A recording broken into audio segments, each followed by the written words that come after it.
This is a blatantly discriminatory, unnecessary and homophobic act on the part of a government that is desperate to shore up votes of the moral conservatives in the run-up to an historically tight election. It saddens and appalls me that the opposition has been complicit in this.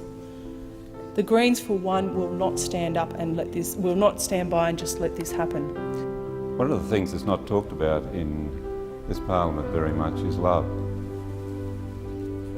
But it's the highest human value. And it's in the heart of everybody. And it's everybody's right to express it. And any sensible liberal society, besides practicing acceptance, will promote love.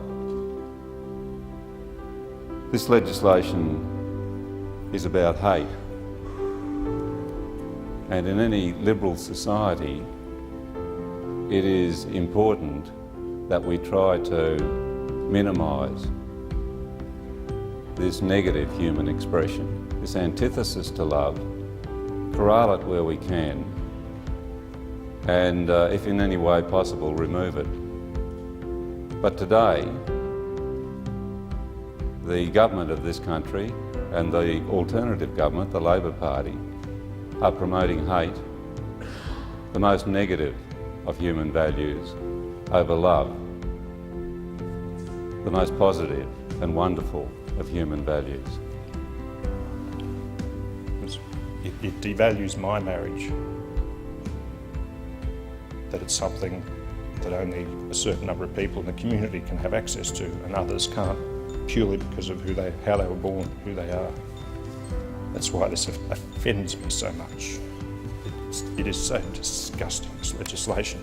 And to say that it defends marriage when it degrades it so much is something I find extraordinarily upsetting.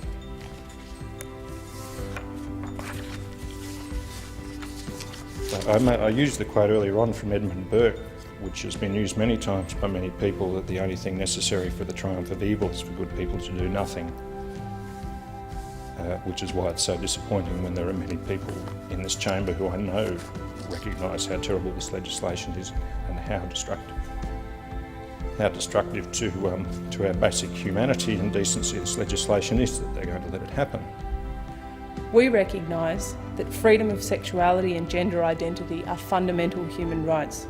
We believe that the acceptance and celebration of diversity, including sexuality and gender diversity, is essential for genuine social justice and equality.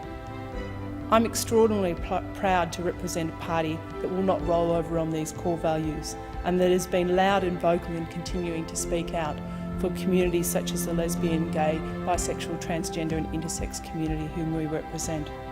We will reject the bigotry, the prejudice, the division and the homophobia that is driving this legislation.